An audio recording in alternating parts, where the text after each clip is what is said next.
તારીખ 4/8/2025 સવારના કલાક 5:45 વાગે આ કામના ફરિયાદી વિક્રમસિંહ પ્રવીણસિંહ ગોહિલ ઉવો 45 રે ચોસલા તાલુકો ગઢડા જિલ્લો બોટાદ વાળા રૂબરૂ આવી ફરિયાદ આપેલી કે તેના ભાઈ દિલીપસિંહને આ કામના આરોપી હાર્દિક મૈડા રે મેટોડા અને કેતન ઉર્ફે બીટુ બગડા રે દેવગામ વાળાએ હત્યા કરેલી હોય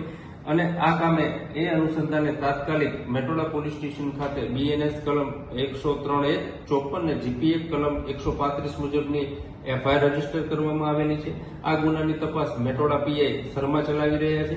અને આ બંને નાસ્તા ફરતા આરોપીઓને પકડી લેવા માટે થઈને અમારા આઈજીપી શ્રી અશોક કુમાર યાદવ સાહેબ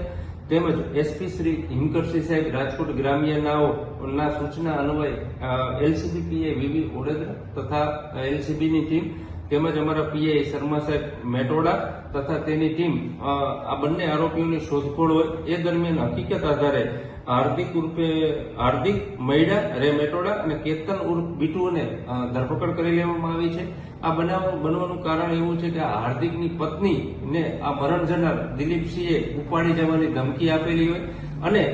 તેની છેડતી કરેલી હોય, જે અનુસંધાને આ હાર્દિકે આ દિલીપસિંહને ગળા ઉપર છરી વડે હત્યા કરવામાં આવેલી છે અને તેની મદદમાં કેતન બગડાએ મદદ કરેલી હોય। આ બંને આરોપીઓને અટક કરવામાં આવેલા છે। આ બંને આરોપીઓ કોઈ ગુનામાં સંડોવાયેલ છે કે કેમ અને તેને કેવી રીતે હત્યા કરી અને આની પાછળ કોણ કોણ છું તેની તપાસ મેટોડા પીઆઈ શર્મા ચલાવી રહ્યા છે।